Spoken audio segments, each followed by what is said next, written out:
ఈ దినపు వాక్య భాగము పరిశుద్ధ లేఖనములో నుండి కీర్తన గ్రంథము 29వ అధ్యాయమును మనం చదువుకుందాం. కీర్తన గ్రంథము 29వ అధ్యాయం. దైవపుత్రులారా, యెహోవాకు ఆరోపించుడి, ప్రభావ మహత్యములను యెహోవాకు ఆరోపించుడి. యెహోవా నామమునకు చెందవలసిన ప్రభావమును ఆయనకు ఆరోపించుడి. ప్రతిష్ఠితములకు ఆభరణములను ధరించుకొని ఆయన ఎదుట సాగిలపొడుడి. యెహోవా స్వరము జలముల మీద వినబడుచున్నది. మహిమగల దేవుడు ఉరుము వలె గర్జించుచున్నాడు. మహాజలముల మీద యెహోవా సంచరించుచున్నాడు. యెహోవా స్వరము బలమైనది. యెహోవా స్వరము ప్రభావము గలది.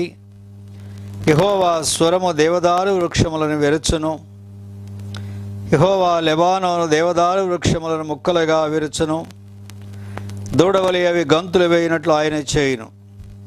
లెబానోనును షిర్యోనును గురుపోతు పిల్లవలే గంతులు వేయినట్లు ఆయన చేయును. యెహోవా స్వరము అగ్నిజ్వాలలను ప్రజ్వలింపచేయుచున్నది. యెహోవా స్వరము అరణ్యమును కదిలించును. యెహోవా కాదేశు అరణ్యమును కదిలించును. యెహోవా స్వరము లేళ్లను ఈనజేయును. అది ఆకులు రాల్చును. ఆయన ఆలయములోనున్నవన్నీ ఆయనకే ప్రభావమనుచున్నవి. యెహోవా ప్రళయ జలముల మీద ఆసీనుడాయను. యెహోవా నిత్యము రాజుగా ఆసీనుడై ఉన్నాడు. యెహోవా తన ప్రజలకు బలమును అనుగ్రహించును. యెహోవా తన ప్రజలకు సమాధానము కలగజేసి వారిని ఆశీర్వదించును. ప్రేమగల ప్రభు పరిశుద్ధ లేఖనం నుండి తను ఆరాధించుట కొరకై మనందరి హృదయాలను సిద్ధపరచునుగాక. మరొకసారి ప్రభు వైపు చూద్దాం. ప్రియ ప్రభువా, మా దృష్టికి తీసుకొచ్చిన మీ పరిశుద్ధ లేఖనాన్ని బట్టి స్తోత్రములు.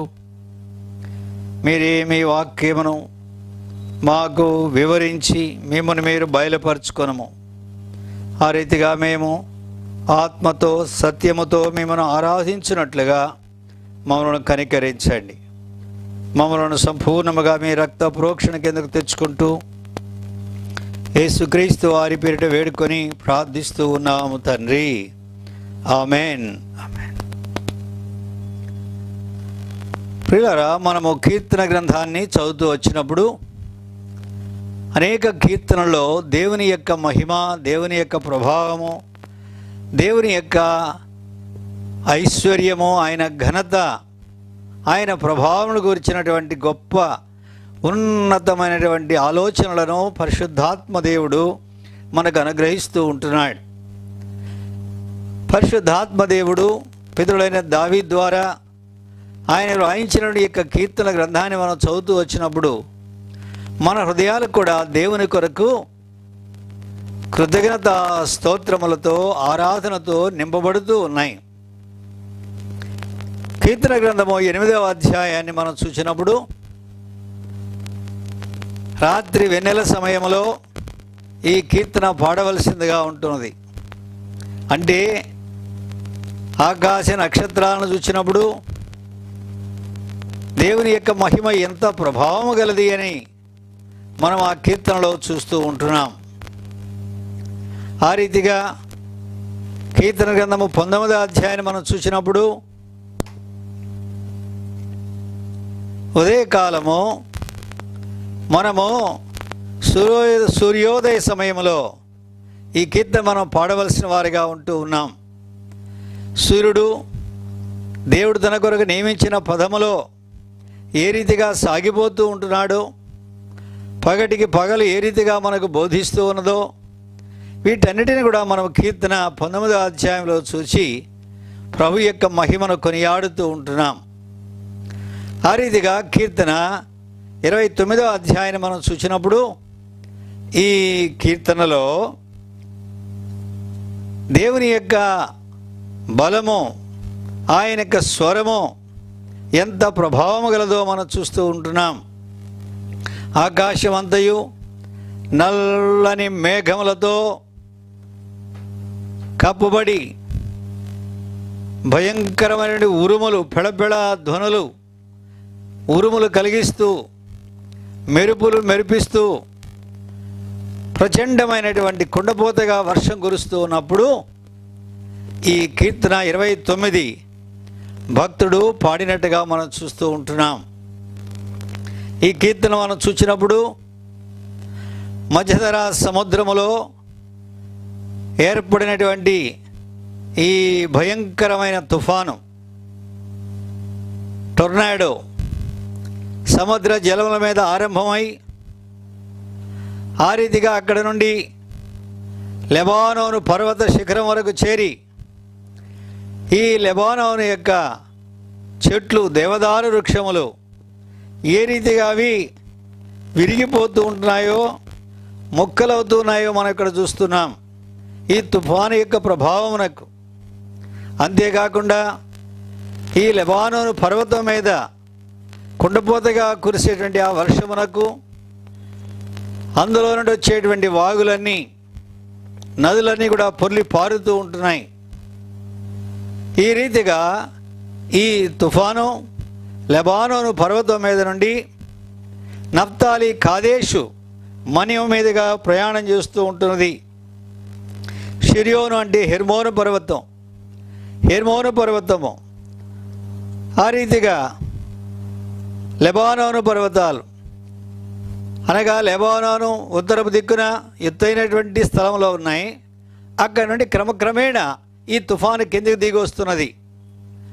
హెర్మోను పర్వత శిఖరము, ఆ తర్వాత నఫ్తాలి కాదేశ్ అరణ్యము. ఈ రీతిగా తుఫాను ఎక్కడి దాకా వస్తున్నదంటే యెరూషలేము వరకు వస్తున్నది. ఆ భయంకరమైనటువంటి తుఫాను, కుండపోత వర్షము, గాలి వాటన్నిటినీ చూసినప్పుడు ప్రజలు కీర్తనాకారుడు ఈ కీర్తన రచించినట్లుగా మనం చూస్తూ ఉంటున్నాం.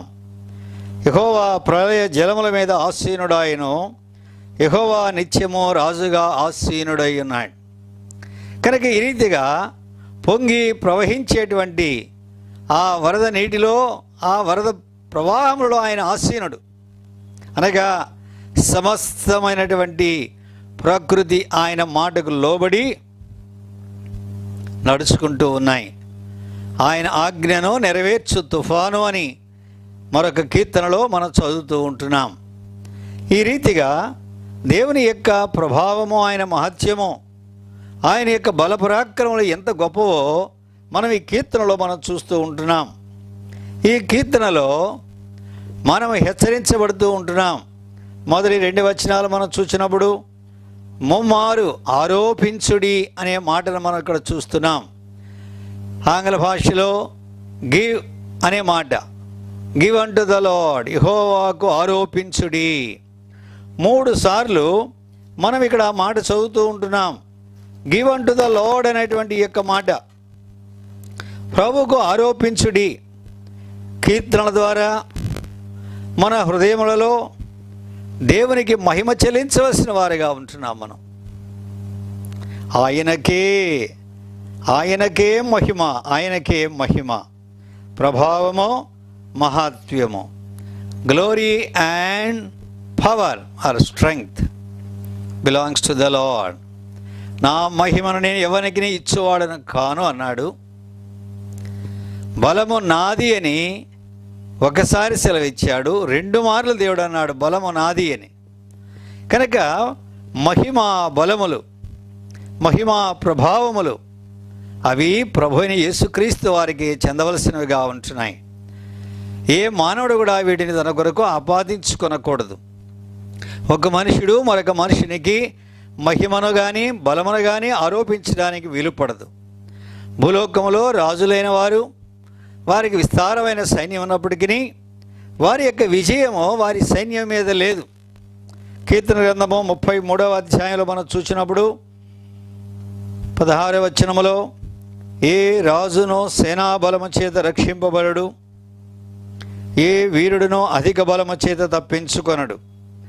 రక్షించుటకు గుర్రము అక్కరకు రాదు, అది దాని విశేష బలము చేత మనుషులను తప్పింపజాలదు. కనుక రాజులు తమకు కలిగినటువంటి సైన్యం మీద ఆధారపడి విజయం పొందలేరు. ఏ శూరుడు కూడా తనకు కలిగినటువంటి బలాన్ని బట్టి అతిశయించడానికి వీలు పడదు. ప్రియులారా, ఇర్మీయా గ్రంథము 9వ అధ్యాయంలో మనం చూసినప్పుడు శూరుడు తన శౌర్యమును బట్టి అతిశయింపకూడదు, జ్ఞాని తన జ్ఞానమును బట్టి అతిశయింపకూడదు, ఐశ్వర్యవంతుడు తన ఐశ్వర్యమును బట్టి అతిశయింపకూడదు. కానీ నీతి న్యాయమును జరిగించి యెహోవానైన నేనే అని ఎరుగుటను బట్టి అతిశయించవలను. కనుక అనేక సార్లు ఈ భూలోకంలో రాజులైన వారు, ఘనులైన వారు, అంతేకాకుండా బలము గలవారు వారు అతిశయించేవారిగా ఉంటున్నారు. ఐశ్వర్యవంతులు అతిశయించేవారిగా ఉంటున్నారు. జ్ఞానులు తమ జ్ఞానమును బట్టి అతిశయించేవారిగా ఉంటున్నారు.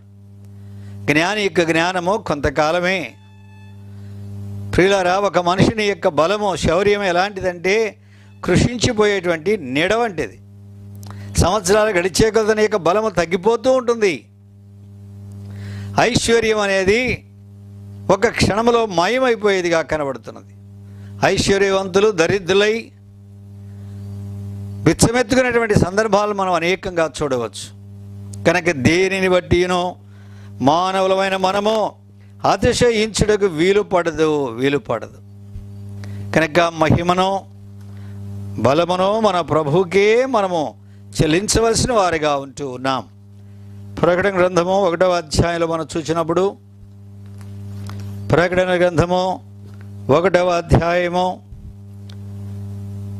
4, 5 వచనాలు, 6వ వచనంలో మనం చూసినప్పుడు, మనలను ప్రేమించుచు తన రక్తములన మన పాపముల నుండి మనల్ని విడిపించిన వానికి మహిమయు ప్రభావమును యుగ యుగములు కలుగునుగాక. ఆమేన్. Glory and power belongs to God. మహిమ ప్రభావములు దేవునికే కలుగునుగాక, యుగ యుగములు ఆయనకే కలుగునుగాక. ఆమేన్ అనే మాటను ఇక్కడ మనం చూస్తూ ఉంటున్నాం. రెండవదిగా మనం చూసినప్పుడు 5వ వచనం చివరిలో, యేసు క్రీస్తు నుండి కృపా సమాధానములు మీకు కలుగునుగాక. Grace and peace to his disciples, to his church. కృపా సమాధానములు మనకి, మహిమ ప్రభావములు ఆయనకి. ఇది ఆరాధనలో మనం నేర్చుకోవాల్సిన విషయము. అందుకని ఆరాధనలో మనం ఏ మనిషిని కూడా చూపించకూడదు, ఏ మనిషి యొక్క ప్రస్తావన రాకూడదు. దేవునికి మహిమ చెల్లించవలసిన వారిగా ఉంటూ ఉన్నాం. కీర్తన 29 మనం ధ్యానించినప్పుడు, దేవుడు భూలోకం మీదకి పంపించేటువంటి ప్రకృతి వైపరీత్యములు అంటే తుఫానులు, భూకంపములు, వరదలు, ఇలాంటివన్నీ కూడా దేవుని యొక్క పిలుపును బట్టి వస్తూ ఉంటున్నాయి. అదే రీతిగా దేవుడు భూలోకం మీదకి తీసుకొచ్చేటువంటి తెగుళ్ళు, ఇలాంటి సందర్భంలో కూడా మనము ఆయనను ఆరాధించవలసిన వారిగా ఉంటూ ఉన్నాం ప్రియులారా. అంతేకాని విశ్వాసులమైన మనం ఎన్నడనూ దేవుని మీద సణిగే వారంగా కాకుండా, ఫిర్యాదులు చేసే వారంగా కాకుండా, విసుక్కునేవారు కాకుండా ఉండకుండా అన్ని పరిస్థితులలో మనం ఆయనను మహిమపరచవలసిన వారిగా ఉంటూ ఉన్నాం. తుఫానులు వచ్చినప్పుడు ఎంతో నష్టం కలగవచ్చు. ఎన్నో విధాలైనటువంటి ప్రాణం, జంతువులు, మనుషుల యొక్క ప్రాణాలు కూడా పోతూ ఉండవచ్చు. దాన్ని బట్టి మనం సడిగినట్లయితే దేవునికి మనం మహిమ చెల్లించేవారం కాదు. దేవుడు ఎందుకు ఆయన తీర్పులను అనుమతిస్తున్నాడో మనం ఎరగం, కానీ అది ఆయన మహిమ కొరకే అనే విషయాన్ని మనం ఎరగవలసిన వారుగా ఉంటూ ఉన్నాం. భూమి మీద ప్రముఖులైన వారు, రాజులైన వారు, ఆ రీతిగా పరమందున్నటువంటి దూతలు, ప్రభుని ఎరిగినటువంటి ఆయన ప్రజలమైన మనము దేవునికి మహిమ చెల్లించవలసిన వారిగా ఉంటూ ఉన్నాం. ప్రభువును ఘనపరచుట అనేటువంటిది మన యొక్క భక్తి జీవితం అనేటువంటి కిరీటములో ఇది ఒక వజ్రముగా ఉన్నది, ఒక జువెల్గా ఉన్నది.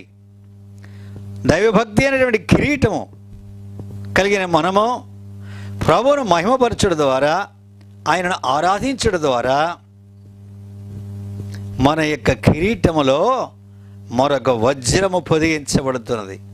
కనుక ఆరాధనలో మనమేదో ప్రభుకి ఇస్తున్నామనుకోవడం పొరపాటు ప్రియులారా. ఆరాధనలో మనము మేలు పొందేవారంగా ఉంటూ ఉన్నాం. దేవునికి ఎప్పుడైతే మహిమ చెల్లించేవారిగా ఉంటున్నామో మన జీవితమునకు మేలు, మనల్ని బట్టి ఇరుగు పొరుగు వారికి మేలు కలుగుతూ ఉన్నది. కిరీటాలైనా అనగా రాజులు ప్రభుత్వాలైనా, ఖడ్గములు అంటే శౌర్యము కలిగినటువంటి వ్యక్తులైనా దేవుని మీదనే ఆధారపడాలనే విషయాన్ని చూస్తున్నాం. వారు దేనిని బట్టి అతిశయించకుండా దేవుని బట్టి వారు అతిశయించవలసిన వారుగా కనబడుతూ ఉంటున్నారు. ఎందుకనగా భూరాజుల యొక్క ఘనత వాడిపోయేటువంటి పుష్పం వంటిది, బలపరాక్రమలు సాగిపోయేటువంటి లేక కృషించేటువంటి నీడ వంటివి గనక ఎల్లప్పుడూ ప్రభువా నీకే మహిమ, నీకే మహిమ అని మనము చెప్పవలసిన వారిగా ఉంటూ ఉన్నాం. అందుకని ఈ మొదటి 2 వచనాల్లో, కీర్తన 29 మొదటి 2 వచనాల్లో ముమ్మాటికి ఆయనకి మహిమను ఆరోపించవలసిన వారిగా ఉంటూ ఉన్నాం. 2వ వచనం మనం చూచినప్పుడు యెహోవా నామమునకు చెందవలసిన ప్రభావమును ఆయనకు ఆరోపించుడి.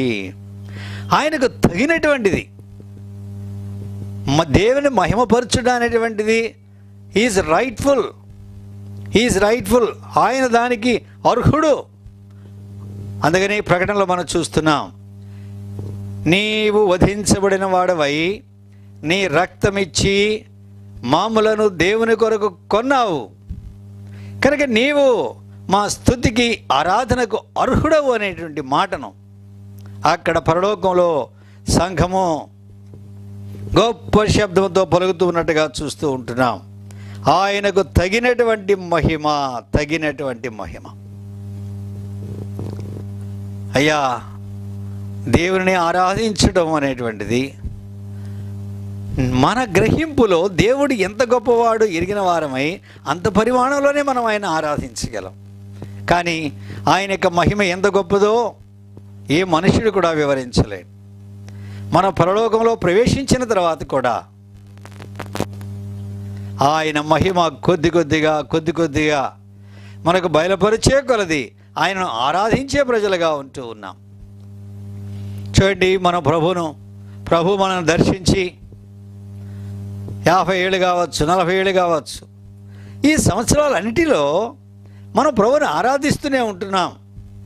ఏనా కూడా మన ఆరాధన ఆగిపోలేదు.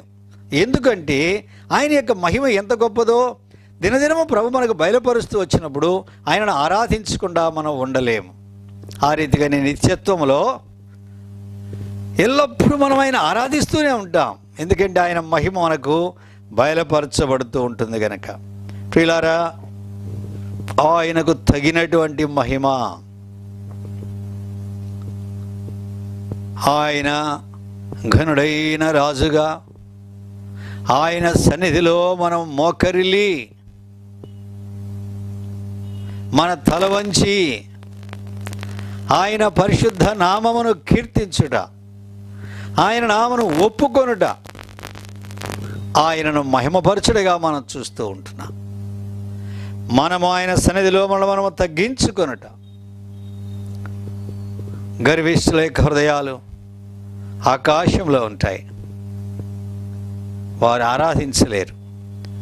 దీనులైన వారు, తమ యొక్క అయోగ్యతను ఎరిగిన వారు, తాను ఏమై ఉన్నాడో దేవుని యొక్క కృప వలన ఉన్నారనే విషయాన్ని ఎరిగిన వారు ఆయనను ఆరాధించేవారిగా ఉంటూ ఉంటున్నారు. స్తుతి చేయుట యథార్థవంతులకు శోభస్కరము. కీర్తన 33లో మనం ఆ మాట చూస్తూ ఉంటున్నాం. స్తుతి చేయుట ఇది ఆయన ప్రజలమైన మనకు అలంకారము, సౌందర్యవంతులుగా మనల్ని చేస్తాడు. ఆయన మహిమా ప్రభావములు, మహిమా బలములు ఆయన సన్నిధిలో ఉన్నవి. సౌందర్యం కూడా ఆయన సన్నిధిలోనే ఉన్నది. ఈ సౌందర్యాన్ని ప్రభువు తన ప్రజలమైన మనకు అనుగ్రహించేవాడిగా ఉంటున్నాడు. కనుక మన అవిశ్వాసను బట్టి, అపనమ్మకమును బట్టి, మన ఫిర్యాదులను బట్టి, సణుగులను బట్టి దేవుని ఘనతను మనం ఒప్పుకోకపోతే దేవుని ఘనతను మనం దొంగిలించేవారుగా అవుతూ ఉంటున్నాం. ఈ విషయంలో అనేక సార్లు మనం తప్పిపోయిన వారిగా ఉంటూ ఉంటున్నాం. కనుక ప్రియులారా, పరిశుద్ధ భయముతో ఆయన సన్నిధిలో మోకరించి మనం ఆయనను ఆరాధించవలసిన వారిగా ఉన్నాం. పూర్వకాలంలో ఆరాధన అనేది ప్రియులారా, పూర్వకాలంలో ఆరాధన అనేది ఒక గొప్ప కట్టడం చుట్టూ చేరేవాళ్ళు. ఆ కట్టడం యొక్క ఆర్కిటెక్చర్, ఆ భవనం యొక్క అందం ఎంత గొప్పది అని విచిత్రమైనటువంటి ఖరీదైనటువంటి వస్త్రాలు ధరించుకొని ఎన్నో ఆచారాలతో ఆరాధించడం అనుకునేవారు. ఆ రీతిగా ఆరాధిస్తుండేవారు పూర్వకాలంలో. అయితే ప్రియులారా, ఈనాడు మన ఆరాధన ఆత్మ సంబంధమైన ఆరాధనది. ఇది ఒక స్థలమునకు, ఒక సమయమునకు పరిమితమైనది కాదు. అన్ని స్థలంలో, అన్ని సమయంలో మనం ఆయన ఆరాధించి మహిమపరచవలసిన వారిగా ఉంటున్నాం. బాహ్యమైనటువంటి విషయాలు కాకుండా అంతరంగ స్వభావము. దయచేసి చూడండి, 29వ అధ్యాయము 2వ వచనములో, ప్రతిష్ఠితములకు ఆభరణములను ధరించుకొని ఆయన ఎదుట సాగిలపడుడి. ప్రతిష్ఠితములకు ఆభరణములు, పరిశుద్ధ అలంకారములు ధరించుకొని ఆయన సన్నిధిలో మనం సాగిలపడవలసిన వారిగా ఉంటున్నాం. థ్రైస్ హోలీ గాడ్, సైన్యములకు అధిపతి యెహోవా పరిశుద్ధుడు, పరిశుద్ధుడు, పరిశుద్ధుడు అని ముమాటికి ప్రతిగానాలు చేస్తూ ఉంటున్నారు దూతలు. అలాంటి పరిశుద్ధుడైన దేవుని మనము మన అంతరంగ అలంకారముతో, అంతరంగ పవిత్రతతో, బాహ్యమైన పరిశుద్ధ ప్రవర్తనతో మనం ఆయన ఆరాధించాలి. అంతరంగములో పవిత్రత, బాహ్య జీవితంలో పరిశుద్ధమైన ప్రవర్తన, ఇవి రెండు కూడా కలిసిపోతూ ఉంటాయి. అంతరంగంలో పవిత్రత లేకుండా మనుషులకు కనబడేటువంటి వేషధారణతో కూడినటువంటి పరిశుద్ధత దేవునికి అంగీకారమైన ఆరాధనను తీసుకురాలేదు. అంతరంగంలో ఎప్పుడైతే పవిత్రత ఉంటుందో, బాహ్యమైన జీవితంలో, మన అనుదిన జీవితంలో పరిశుద్ధమైన ప్రవర్తన ఆటోమేటిక్గా దానంతా అదే కలుగుతుంది. ఎందుకనగా పరిశుద్ధాత్ముడు తన కృపను, తన పరిశుద్ధతను మన హృదయాలలో ఆయన పోసి ఉంటున్నాడు. కనుక ఇప్పుడు అవి మన హృదయంలో ఉన్నదాన్ని బట్టి మనము అంతరంగ పవిత్రతను, బాహ్యమైనటువంటి పరిశుద్ధ ప్రవర్తన కలిగిన వారమై మనము ఆయనను ఆరాధించే ప్రజలుగా ఉంటున్నాం. కనుక దేవుని ఆరాధించడంలో పరిశుద్ధమైనటువంటి ఉద్దేశములతో, పరిశుద్ధ నియమావళితో ఆరాధించుట, ప్రియులారా, పరిశుద్ధులమైన మనకు ఇది ధన్యత. ప్రియులారా, ఆరాధించడం అనేది భారంతో కూడింది కాదు. ఇది ధన్యతతో కూడినటువంటిది, భాగ్యము. ఇశ్రాయేలు, నీ భాగ్యం ఎంత గొప్పది! ఎందుకు అంటే పరిశుద్ధ దేవుడైన ఆయనను ఎరిగి ఆయనను ఆరాధించడం అనేది ఇది గొప్ప ధన్యత. కనుక ఈనాడు మనము భూలోకంలో ఉన్న పరిశుద్ధులందరూ ఉరుము శబ్దము వలె సార్వత్రిక సంఘం అనేటువంటి గంటను మనం మ్రోగించవలసిన వారిగా ఉంటున్నాం. పూర్వకాలంలో చర్చి గంట ఉండేది. ఆ గంట కొట్టగానే అందరూ కూడా పరిగెత్తుకుంటా సంఘానికి వెళ్ళేవారు. ఆ రీతిగా కీర్తనలు పాడుతూ ఉండేవారు. కనుక ఈనాడు ప్రియులారా,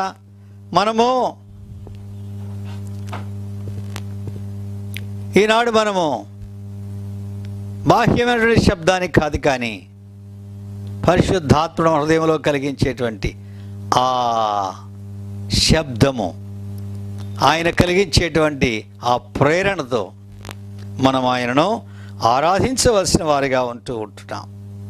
పరిశుద్ధాత్మ దేవుడు మన జీవితాల్లో తన కార్యము జరిగిస్తూ ఉంటున్నాడు. ఆయన దేవుని యొక్క లోతైనటువంటి సంగతులను ఆయన మనకు బయలుపరుస్తూ ఉంటున్నాడు. ప్రియులారా, లోతైన సంగతులను మనకు బయలుపరిచి ఆయనను ఆరాధించే వారిగా ఆయన మనల్ని చేస్తూ ఉంటున్నాడు. ఆయనను సేవించే వారిగా ఆయన మనల్ని చేస్తూ ఉంటున్నాడు. ఆ రీతిగా మనము ఆయనను సేవించవలసిన వారిగా ఉంటూ ఉన్నాం. ఆయనను మహిమపరిచేటువంటి ప్రజగా మనం ఆయన సన్నిధిలో కూడుకోవలసిన వారిగా ఉంటున్నాం.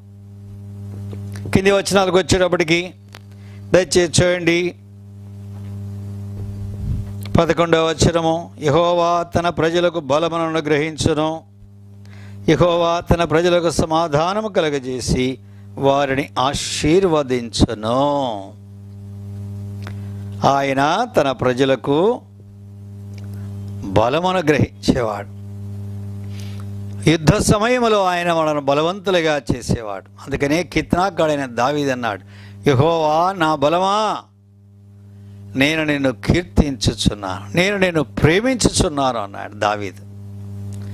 ఎందుకనగా తన యొక్క కష్టకాలంలో, తన శ్రమకాలంలో దేవుని యొక్క బలాన్ని అనుభవించినవాడు, దేవుని యొక్క శక్తి చేత శక్తివంతుడిగా చేయబడినవాడు. శత్రువు తన మీద పోరాడుతున్నటువంటి శోధన కాలంలో దేవుడు తన యొక్క శక్తిని అనుగ్రహించిన దాన్ని బట్టి ఆయన బలవంతుడై వాడిని జయించిన వాడిగా ఉన్నాడు. రెండవదిగా తన ప్రజలకు సమాధానము కలగజేసి వారిని ఆశీర్వదించును. అనగా సమాధాన కాలంలో హృదయాలలో దేవుని యందు ఆనందించేవారిగా ఉంటూ ఉంటున్నాం. యుద్ధకాలంలో బలమిచ్చేటువంటి వాడు, సమాధాన కాలంలో మనం ఆయన యందు ఆనందించే ప్రజలుగా ఉంటున్నాం. సొలొమోను యొక్క పరిపాలనలో మనం చూసినప్పుడు ఇశ్రాయేలులందరూ ప్రతి వాడును తన అంజూరపు చెట్టు క్రిందను తన ద్రాక్ష చెట్టు క్రిందను కూర్చుండి సంతోషించారు. అది సమాధాన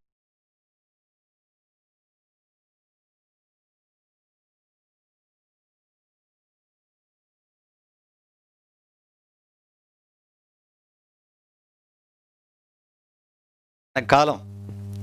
దావీదు కాలంలో మనం చూసినట్లయితే ఎప్పుడూ యుద్ధాలే జరుగుతూ వచ్చినాయి. ఆ యుద్ధాల్లో దావీదు తన యొక్క అనుచరులతో కలిసి యుద్ధంలో జయం పొందుతూ వచ్చాడు. ప్రతి యుద్ధంలో కూడా తను యెహోవాకే బలాన్ని ఆరోపించాడు. ప్రభువా, ఈ విజయం నీ వలన కలిగింది, నీవే ఈ విజయాన్ని ఇచ్చినావని ఆ రీతిగా ఆయన సాక్ష్యం చెప్పి కీర్తించిన వాడిగా ఉంటున్నాడు. కనుక ప్రియులారా, ఇక్కడ ప్రాముఖ్యంగా మనము ఆయన సమాధానము అనేటువంటి ఈ విషయం మీద కొన్ని నిమిషాలు మనం ధ్యానం చేయాలని కోరుకుంటున్నాం. మన యొక్క మనస్సాక్షిలో సమాధానము, శాంతి, సమాధానము కలిగినటువంటి మనస్సాక్షి. ప్రియులారా, మనమందరం కూడా పాపములో పుట్టిన వారము, పాపములోనే జీవించిన వారం, మనము దేవునికి విరోధంగా ప్రవర్తించిన వారం. అలాంటి మన జీవితంలోనికి ఈ శాంతి, ఈ సమాధానము ఏ రీతిగా కలిగింది అంటే, మన ప్రభువైన యేసుక్రీస్తు వారు కలువరి శిలువలో మనకు బదులుగా ఆయన తన ప్రాణాన్ని అర్పించి ఉన్నాడు. దేవునికి విరోధులమైన మనలను, దేవునికి శత్రులమైన మనల్ని దేవునితో సమాధానపరచుట కొరకై ఆయన శిలువలో మనకు బదులుగా వేలాడి మనము పొందవలసిన శిక్షను ఆయన తన శరీరములో భరించి దేవుని యొక్క ధర్మశాస్త్రమును సంపూర్ణముగా నెరవేర్చి దేవుని మహిమపరిచినాడు. ఆదాములో దేవునికి ఎంత అవమానం కలిగిందో, ఆదాములో దేవునికి ఎంత దుఃఖం కలిగిందో, కడపటి ఆదామైన యేసుక్రీస్తు వారిలో దేవునికి సంపూర్ణమైన మహిమ కలిగింది. యేసుక్రీస్తునందు తండ్రి అయిన దేవుడు సంపూర్ణముగా ఆనందించినాడు. కనుక ఈనాడు యేసుక్రీస్తును బట్టి, ఆయన కార్చిన కల్వరి రక్తమును బట్టి, తన రక్తమును మన కొరకు చిందించిన దాన్ని బట్టి, ఆ రక్తము మనలను, మన యొక్క మనస్సాక్షిని శుద్ధీకరించి దేవునితో మనలను సమాధానములోనికి తీసుకుని వచ్చినది అనే విషయాన్ని మనం ఎరుగుదుము. హెబ్రీలకు రాసిన పత్రిక 10వ అధ్యాయము 19వ వచనం. హెబ్రీ 10వ అధ్యాయము 9వ వచనము 19వ వచనం. సహోదరులారా, యేసు మన కొరకు ప్రతిష్ఠించిన మార్గమును, అనగా నూతనమైనదియు జీవము గలదియు ఆయన శరీరమును తెర ద్వారా ఏర్పరచబడినదియునైన మార్గమున ఆయన రక్తము వలన పరిశుద్ధ స్థలముతో ప్రవేశించుటకు మనకు ధైర్యము కలిగి ఉన్నది. ఆయన రక్తము వలన మనము నిర్మలమైన మనస్సాక్షి గలవారమైన ఆ రక్తముతో ప్రభు మనను కొనుక్కున్నాడు. ప్రియుడ, రక్తంతో మనను కొనుక్కున్నాడు. ఆ రక్తం మనను శుద్ధీకరించిన దాన్ని బట్టి ఇప్పుడు మనము నిర్మలమైన నెమ్మది కలిగినటువంటి మనస్సాక్షి గలవారిగా ఉన్నాం. రెండవదిగా మనం చూసినప్పుడు దేవుని యొక్క ఈ సమాధానము మన మనస్సాక్షికి ఏ రీతిగా కలిగి ఉన్నది అంటే ఆయన యొక్క వాగ్దానాన్ని బట్టి. ప్రభు మనకు వాగ్దానం చేశాడు. యోహాను సువార్త 15వ అధ్యాయంలో, యోహాను సువార్త 15వ అధ్యాయం 27వ వచనం,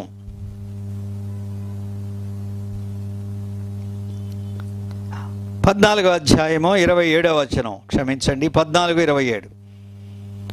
శాంతి మీకు అనుగ్రహించి వెళ్ళుచున్నాను, నా శాంతినే మీకు అనుగ్రహించుచున్నాను, లోకమిచ్చినట్టుగా నేను మీకు అనుగ్రహించడలేదు, మీ హృదయమును కలవరపడనీయకుడి, వెరవనీయకుడి. కనుక ఈ సమాధానము మన మనస్సాక్షిలో ఈ నిర్మలమైనటువంటి నెమ్మదితో కూడినటువంటి ఈ జీవితము ఆయన వాగ్దానం బట్టి మనకు కలిగింది. ఆయన వాగ్దానం చేశాడు. వాగ్దానం చేసిన వాడు నమ్మదగిన వాడు కనుక ఆయన దాన్ని నెరవేరుస్తూ ఉంటున్నాడు. ఇది మనం సంపాదించుకున్నది కాదు. మూడవదిగా మనం చూసినప్పుడు ప్రియులారా, పరిశుద్ధాత్మ దేవుడు మనలో తన కృపను, తన పరిశుద్ధతను విత్తి ఉన్నాడు. కనుక మనం ఏ విత్తనం వేస్తే ఆ పంట వస్తుంది. పరిశుద్ధాత్ముడు మన హృదయంలో, మన మనస్సాక్షిలో కృపను, పరిశుద్ధతను విత్తి ఉన్నాడు ఆయన. హెబ్రీ గ్రంథము 12వ అధ్యాయంలో మనం ఈ మాట చూస్తున్నాం. హెబ్రీ 12వ అధ్యాయం 14వ వచనం, అందరితో సమాధానమును పరిశుద్ధతయు కలిగినకు ప్రయత్నించడి. పరిశుద్ధత లేకుండా ఎవడనో ప్రభువును చూడడు. మీలో ఎవడైనను దేవుని కృపను పొందకుండా తప్పిపోవునేమో అనియు, చేదైన వేరు ఏదైనా మొలిచి కలవరపరచడం అనేకులు అపవిత్రులైపోవుదరేమో అని జాగ్రత్తగా ఉండుడి. ప్రియులారా, ఈ విషయాన్ని మనం ఏం చూస్తున్నామంటే పరిశుద్ధత, రెండవది కృప అనే రెండు పదాలు మనం చూసాం. పరిశుద్ధాత్మ దేవుడే మనలో ఈ పరిశుద్ధ బీజమును, ఈ కృపా నియమాన్ని ఉంచినాడు గనక ఈ లోకయాత్రలో మనం వాటిని అభ్యాసము చేసుకున్న ద్వారా మనలో సమాధానకరమైనటువంటి ఫలము కలుగుతున్నది. Peaceable fruit. అక్కడే చూడండి, హెబ్రీ 12వ అధ్యాయము 11వ వచనం మనం చూసినప్పుడు, మరియు ప్రస్తుతమందు సమస్త శిక్షయు దుఃఖకరముగా కనబడనే గాని సంతోషకరముగా కనబడదు. అయినను దాని యందు అభ్యాసము కలిగిన వారికి అది నీతియను సమాధానకరమైన ఫలం. Peaceable fruit. కనుక దేవుడు మనకిచ్చిన సమాధానము ఇవి మన యొక్క మనస్సాక్షిలో నివసిస్తూ మనలను శుద్ధీకరిస్తున్నట్టుగా మనం చూస్తూ ఉంటున్నాం. అంతేకాకుండా దేవుడు మనకిచ్చిన సమాధానములో 3 భాగాలు ఉన్నాయి. ఒకటి బాహ్యమైనటువంటి సమాధానము, ఎక్స్టర్నల్ పీస్. రెండవది అంతరంగములో సమాధానము, ఇంటర్నల్ పీస్. మూడవది నిత్యమైనటువంటి శాంతి, ఇటర్నల్ పీస్. దేవుడు ఈ భూలోకంలో మనలను ఆశీర్వదించాడే, అదే ఎక్స్టర్నల్ పీస్. ఇది బాహ్యమైనటువంటి శాంతి. ఆయన మనల్ని ఆశీర్వదించాడు, ఆశీర్వాదానికి మనల్ని పిలిచినాడు.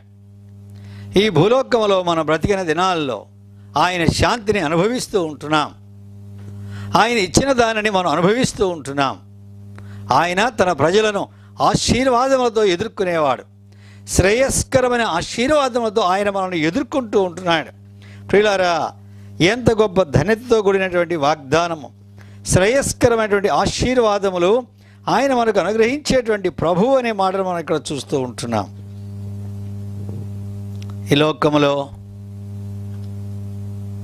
మనకు కలిగినవన్నీ ఆయన వలనే కలిగినవనే విషయాన్ని మనం ఎరుగుదాము. రెండవదిగా మనం చూసినప్పుడు అంతరంగపు సమాధానము. మన హృదయం యొక్క అంతరంగములో ఈ సమాధానము, అదే కృప. దేవుని కృప బయటికి కనబడదు, కానీ ఈ కృప మన అంతరంగములో ఉన్న దాన్ని బట్టి మన మాటలు కృపాసహితంగా ఉన్నాయి, ఉప్పు వేసినట్టుగా ఉన్నాయి, ఇతరులకు మేలుకరంగా ఉన్నాయి. మన ప్రవర్తన ఇతరులకు ఆశీర్వాదకరముగా ఉన్నది. ఇదంతయు కృప వలనే మనకు కలిగినటువంటి సమాధానం. మూడవది, చివరిది, నిత్యమైనటువంటి శాంతి, ఇటర్నల్. అదే మహిమ. ఆ నిత్య మహిమ కొరకు దేవుడు మనల్ని పిలిచి ఉన్నాడు. ప్రియులారా, మొదటి పేతురు పత్రిక 5వ అధ్యాయము 10వ వచనంలో మనం ఈ మాట చూస్తూ ఉంటున్నాం. తన నిత్య మహిమకు క్రీస్తునందు మేమును పిలిచిన సర్వ కృపానిధియగు దేవుడు కొంచెము కాలం మీరు శ్రమపడిన పిమ్మట తానే మిమ్మలను పూర్ణులుగా చేసి స్థిరపరిచి బలపరచును. యుగ యుగములకు ప్రభావం ఆయనకు కలుగునుగాక. ఆమేన్. దేవుడు మనల్ని పిలిచిన తన నిత్య మహిమకు. ఈ లోకం వరకే మన భక్తి పరిమితమైనట్లయితే ఈ లోకంలో ఉన్న వారందరికంటే మనమే భ్రష్టులో. ప్రియులారా, మన భక్తి, ప్రభు మనకు అనుగ్రహించిన రక్షణ, ఇది కేవలం ఈ లోకం కొరకే కాదు, నిత్యత్వము కొరకు, నిత్యమైన మహిమ కొరకు ఆయన మనల్ని పిలిచి, ఆయన ఈనాడు మనల్ని పూర్ణులుగా చేస్తున్నాడు, మనల్ని స్థిరపరుస్తున్నాడు, బలపరుస్తూ ఉంటున్నాడు. కనుక ప్రియులారా, మనం ఆయన సన్నిధిలో సాగిలపడి ఆయనకు తగినటువంటి మహిమను ఆయనకు చెల్లించుదుముగాక. ఆయన సన్నిధిలో సాగిలపడి ఆరాధించుదుముగాక. ప్రభువుకే మహిమ కలుగునుగాక. ఆమేన్. ప్రియమైన స్నేహితులారా, సహోదరి, ప్రభువును ఆరాధించే సమయం ఇది. ప్రభువును ఆరాధించండి. నీ జీవితంలో దేవుని సమాధానం ఏ రీతిగా నేను ఏలుతున్నదో, ఏ రీతిగా ఆ సమాధానం వలన ఆశీర్వదించబడ్డావో, నిత్యమైన మహిమకు ఏ రీతిగా దేవుడు నిన్ను పిలుస్తున్నాడో ఎరిగిన వాడవై, ఈ లోకంలో కలిగేటువంటి ఎన్ని వైపరీత్యములు ఉన్నప్పటికీ, ఎన్ని తెగుళ్ళు ఉన్నప్పటికీ, వాటన్నిటిలో ప్రభు మనకి ఏ రీతిగా తన యొక్క సమాధానం ఇచ్చి మనను భద్రపరిచాడో, ధైర్యపరుస్తున్నాడో, దానిని బట్టి కూడా మనం ఆయనకు మహిమ చెల్లించుదుముగాక. ఆమేన్.